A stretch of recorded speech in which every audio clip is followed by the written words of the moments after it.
எந்த ஐலாண்டில் நான் போகிறோம் ஸ்கூபா பண்ண? அகத்தி தானே ஐலாண்டு அகத்தி தானா? அது லெகுன் கொஞ்சம் போட்டில் போய் லெகுன். அது பேர் இருக்கா இல்லையா? சரி, இன்றைக்கி வந்து டே 3. இன்றைக்கி வந்து ஸ்கூபாவும் கயாக்கிங்கும் வந்து பண்ண போகிறோம். ஸோ அதுக்கு வந்து ஃபார்ம் ஃபில் பண்ணிகிட்ருக்கேன். Okay. So commonly when we are in underwater, we have to just communicate in underwater to understand what is the problem and how we can solve the problem. This is okay signal. This means I am okay, are you okay, like this. If you are okay, you can show like this. If you are not okay, like this. This is up signal and this is down signal and this is stop. Down signal means going down. Going down. Okay.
Actually scuba வந்து முடிஞ்சிச்சு.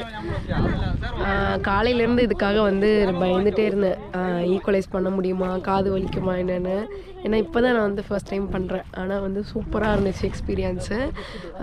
First கொஞ்ச நேரம் வந்து equalise பண்ண கஷ்டமாக இருந்துச்சு. So 2-3 வாட்டி வந்து மேலே வந்துகிட்டே இருந்தேன்.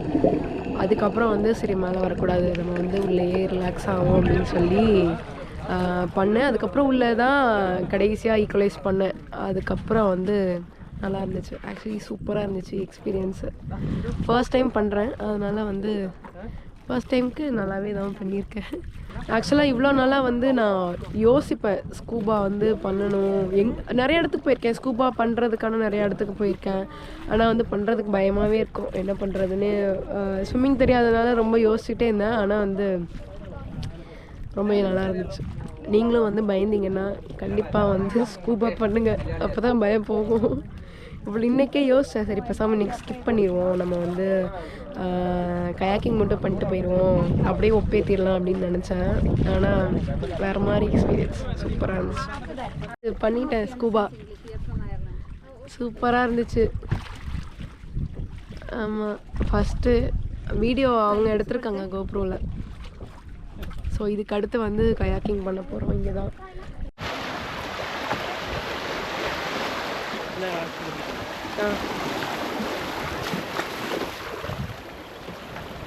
என்னாச்சு?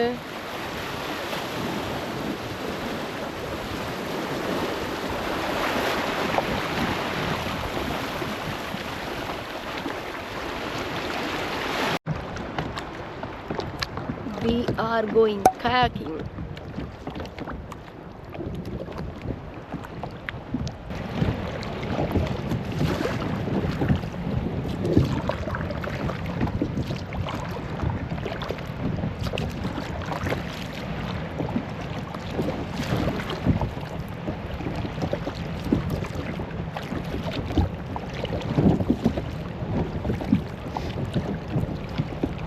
ஷாப் இதான் தர நட்டி வந்து மணால ஃப்ரெஷ் சான கெமிக்கல் ஒன்றும் இல்லாது அடிச்ச மாதிரி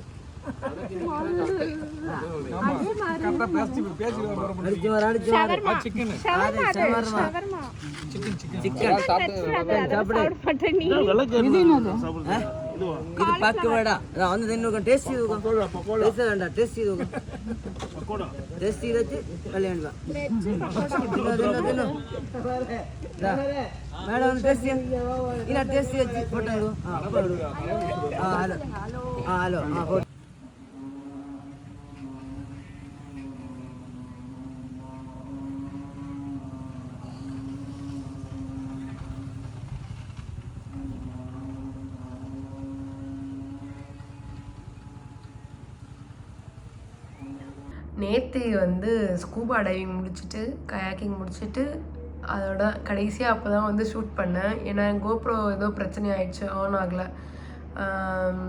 ஸோ அதனால் கோப்ரோவில் நான் பெருசாக வந்து ஷூட் பண்ண முடியல, வ்ளாகிங் பண்ண முடியல. அதனால் கொஞ்சம் சின்ன கேப் ஆகிடுச்சு. ஸோ அதுக்கு பதிலாக வந்து நான் கேமராவில் ஷூட் பண்ணியிருக்கேன். இங்கே ஐலாண்டு ஃபுல்லாகவே வந்து நைட்டு சுற்றி பார்த்தோம். ஸோ ஐலாண்டில் வந்து நைட்டு எல்லாமே வந்து முழிச்சிருக்காங்க. ஒரு ஊரே வந்து நைட்டு ஃபுல்லாக முழிச்சிருந்தா எப்படி இருக்கும், அந்த மாதிரி தான் இருந்துச்சு ஐலாண்டு. பயங்கர ஆக்டிவாக, ரொம்ப லைவ்லியாக இருந்துச்சு. எல்லா ரெஸ்டாரண்ட்ஸும் ஓப்பன் ஆகிருந்துச்சு, எல்லா கடையும் ஓப்பன் ஆகிருந்துச்சு. எல்லாம் நைட்டு பிரியாணி செஞ்சுட்டு இருந்தாங்க, சமைச்சிட்டு இருந்தாங்க. வாலிபாலு, ஃபுட்பாலு எல்லாமே வந்து விளாண்டுட்டு இருந்தாங்க. ரொம்ப இந்த மாதிரி நான் வந்து பார்த்ததே இல்லை. சென்னையில் வந்து இந்த மாதிரி பார்க்குறது ரொம்ப ரேர் தான். சென்னையிலையோ இல்லை வேறு ஊர்லேயோ எதுவாக இருந்தாலும் இது வந்து ரொம்ப ஆக்டிவாக சூப்பராக இருந்துச்சு அந்த எக்ஸ்பீரியன்ஸே. ஸோ நைட்டு 2 மணி வரைக்கும் வந்து ஐலாண்டு ஃபுல்லாக சுற்றி பார்த்துட்டு அதுக்கப்புறம் தான் வந்து ரூமுக்கு வந்து படுத்து தூங்கணும். ஸோ நேற்று வந்து அது மட்டும்தான் வந்து பண்ணோம். அதுக்கப்புறம் இங்கே ஒரு சின்ன மியூசியம் இருந்துச்சு, அதுக்கு வந்து போயிருந்தோம். அதுக்கப்புறம் அந்த இன்னொரு ஜெட்டி ஒன்று இருக்குது, அங்கே தான் வந்து இந்த ஐலாண்டில் இருக்க எல்லாருக்கும் வந்து ஃபுட்டு எல்லாமே வந்து வரும். சிலிண்டர்லேருந்து, பால்லேருந்து, தண்ணி பாட்டில்லேருந்து எல்லாமே வந்து ஜெட்டியில் தான் வந்து அவங்களுக்கு வந்து இறங்கும். ஸோ அந்த ஜெட்டிக்கு வந்து நாங்கள் போயிருந்தோம். ஸோ அவ்வளோதான், நேற்று வந்து அவ்வளோதான். இன்றைக்கி காலையில் எழுந்திரிச்சு எல்லாத்தையும் பேக் பண்ணி முடிச்சுட்டு கொஞ்சமாக ரீல்ஸ்க்கு வந்து ஷூட் பண்ணிட்டு இப்போ சாப்பிட்டுட்டு வந்து கிளம்ப போகிறோம். ஒரு 2:30க்கு வந்து ஃப்ளைட்டு. ஸோ இங்கே 1 மணி நேரத்துக்கு முன்னாடியே இருந்தால் போதும். ஏன்னா ஏர்போர்ட் ரொம்ப பக்கத்தில் தான் இருக்குது. 3 மணி நேரத்துக்கு முன்னாடி வந்து அங்கே போகணும், 1 மணி நேரத்துக்கு முன்னாடி கிளம்பணும், அதெல்லாம் எதுவுமே இல்லை. அதுவும் சின்ன ஏர்போர்ட் தான், பெருசாக செக்கிங் அந்த மாதிரிலாம் எதுவும் இல்லை. ஸோ என்னை பொறுத்த வரைக்கும் இந்த ட்ரிப்பு வந்து எனக்கு எப்படி ஃபீல் ஆச்சு அப்படின்னா, ஃபர்ஸ்ட் டைம் லக்ஷதீப் வர்றதுக்கு இது வந்து ஓகேன்னு தோணுச்சு. ஏன்னா ஸ்கூபா டைவிங்கு, கயாக்கிங் ஃபுல்லாகவே வாட்டர் ஆக்டிவிட்டீஸ் தான். நீங்கள் மற்ற பீச் சைடில் இருக்க மாதிரி இப்போது ஜெட் ஸ்கீயிங்கு இல்லை இந்த மாதிரி நிறைய வாட்டர் ஆக்டிவிட்டீஸ் வந்து இல்லை. எனக்கு தெரிஞ்சு இல்லாமல் இருக்கிறதே ரொம்ப நல்லது தான். அப்போ தான் க்ளீனாக இருக்கும் அப்படிங்கிற மாதிரி வந்து தோணுது. இல்லாட்டி ரொம்ப கமர்ஷியல் ஆயிரும், கூட்டம் வந்துடும் அப்படின்னு வந்து தோணுச்சு. ஆனால் வேறு வழி இல்லை, அதெல்லாம் நம்ம எதுவுமே வந்து ஸ்டாப் பண்ணவே முடியாது.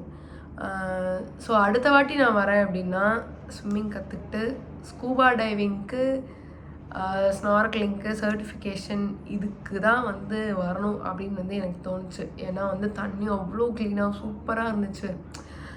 என்ன சொல்கிறது, இந்தியாவில் இந்த மாதிரி இருக்குங்கிறது வந்து ரொம்ப கம்மி தான். அதனால் என்னை பொறுத்த வரைக்கும் இந்த ஐலாண்டு லைஃபே வந்து சூப்பராக இருந்துச்சு. ஆனால் ரொம்ப நாளைக்கு இங்கே இருக்க முடியுமா அப்படிங்கிறது வந்து தெரியல. ஸோ நம்ம சிட்டிலே இருந்து பழகிட்டோம், அதனால் அப்படி இருக்க முடியுமான்னு தெரியல. ஆனால் எனக்கு இந்த ஐலாண்ட் லைஃப் வந்து என்ன சொல்கிறது, ரொம்ப ஸ்லோ லைஃபாக இருக்குது. 4 நாள் தான் ஆச்சு, வந்து இன்றைக்கி 4வது நாள் தான். ஆனால் கிட்டத்தட்ட எனக்கு வந்து ஒரு மாதமாக இங்கே இருக்க மாதிரி வந்து ஃபீல் ஆகுது. ஸோ அது எனக்கு அந்த மாதிரி ஸ்லோவாக போனாவே வந்து ரொம்ப பிடிக்கும். ஆனால் எனக்கு இப்போ வந்து 4 நாள் எனக்கு பத்தலை அப்படிங்கிற மாதிரி தோணுச்சு. இன்னும் ஒரு வாரம் இல்லாட்டி 10 நாள் வந்து இருந்து ஸ்லோவாக கொஞ்சம் கொஞ்சமாக வந்து எல்லாத்தையும் வந்து லேர்ன் பண்ணணும். எல்லாத்தையும் எல்லா ஆக்டிவிட்டீஸ் என்ன பண்ணுறாங்க அப்படிங்கிறது எல்லாத்தையும் நோட் பண்ணணும் அப்படின்னு வந்து தோணுச்சு. ஏன்னா 4 நாளில் பெருசாக ரொம்ப ரஷ்அப் பண்ணி தான் வந்து எல்லாமே ஐட்னரியே வந்து பண்ணிகிட்டு இருந்தோம். முடிஞ்ச அளவுக்கு 4 நாளில் என்ன கவர் பண்ண முடியுமோ அதை வந்து கவர் பண்ணியிருக்கோம். ஸோ அவ்வளோதான். நெக்ஸ்ட் டைம் வந்து ஆக்சுவலி இந்த ஹோல் ட்ரிப்பில் என்னோடய பெரிய வெற்றி என்னென்னா, ஸ்கூபா டைவிங் வந்து பயம் இல்லாமல் பண்ணேன். போகிறதுக்கு முன்னாடி வந்து செம்ம பயமாக இருந்துச்சு. கூட இருக்கவங்க எல்லாருமே வந்து பயங்கர காமாக இருந்தாங்க. ஏன்னா எல்லாருக்குமே ஸ்விம்மிங் தெரியும், எனக்கு தெரியாது.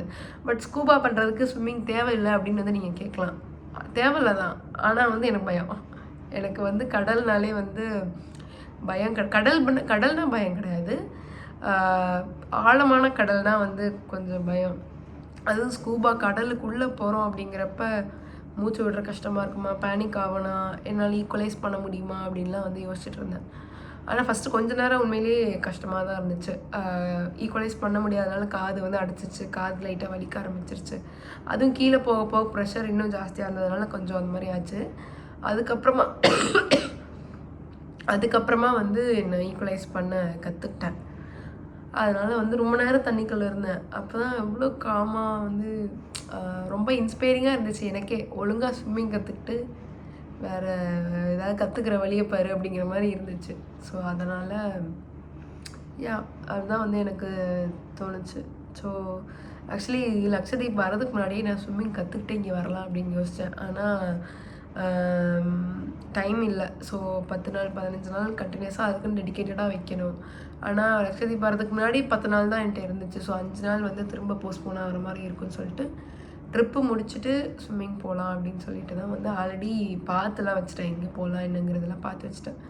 ஸோ அதுதான் வந்து பிளான். ஸோ அடுத்த வாட்டி ஸ்விம்மிங் கற்றுக்கிட்டு வந்து வரணும். கண்டிப்பாக வரணும். ஓகே, இது வந்து எனக்கே சொல்லிக்கிறேன். கண்டிப்பாக அடுத்த வாட்டி ஸ்விம்மிங் கற்றுக்கிட்டு வரணும். எந்த பீச் இடத்துக்கு போனாலும் ஸ்விம்மிங் கண்டிப்பாக கற்றுக்கணும். இல்லைனா போகிறதே வேஸ்ட்டு. இல்லைன்னா சும்மா ஊர் சுற்றிட்டு வரலாம். மற்றபடி ஆக்டிவிட்டியாக யுனிக்காக பண்ணணுன்னா இந்த மாதிரி ஏதாவது பண்ணி தான் ஆகணும்.